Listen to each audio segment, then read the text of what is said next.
Natalo pa ang Lakers kanina kontra sa New York. Proud pa ang buong Lakers dahil naibendera nila ang nakuha na lang championship sa in-season tournaments. Mukhang masaya si Anthony Davis, patawa-tawa lang. Ngayon pa nakabalik sa laro, dahil hindi nakapaglaro nung tinalo sila ng San Antonio Spurs. Unang atim ng Lakers nang galing pa sa tres ni Angelo Russell. Nagtapat ang dalawang kupunan, nang galing pa sa talo. Pero after ng tres na yan agad nakabawi sa kabila ang dating player ng Warriors, walang iba kundi si DiVincenzo. After 17 seconds senenda ni Cam Reddish ng isang step back. 9 minutes in 13 seconds lamang pa ng dalawa ang Lakers. Parang minalas pa si Lolo LeBron sa first quarter, unang bitaw pa ni Lolo LeBron James sa tres pero na-elbow pa yung tira. After 8 minutes in 32 seconds.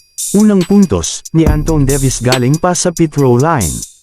After 7 minutes in 50 seconds.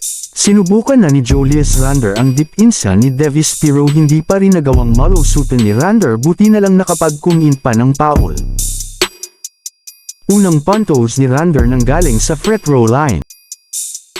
After 6 minutes in 30 seconds may masamang balak si Randle kay Anthony Davis, gusto pa i-posterize si Anthony Davis pero napahiya si Randle na block pa. Unang puntos ni LeBron nang galing sa layup. After 1 minutes in 30 seconds back-to-back slam dunk ni Hachimura para maibaba sa 3 ang kalamangan ng New York. Natapos ang first quarter lamang pa ang New York ng 8 puntos. Interim second quarter nag-umpisa na nagparamdam si LeBron, kinalabaw lang ang deep in sa Serge Ibaka. 10 minutes in 13 second na blangkahan pa ang layup sana ni LeBron James, yung lang nagkaroon ng bawi si R15 sa kabila, ganda ng pagkapasa niya kay Hayes na uwi sa back-to-back slam dunk ni Hayes.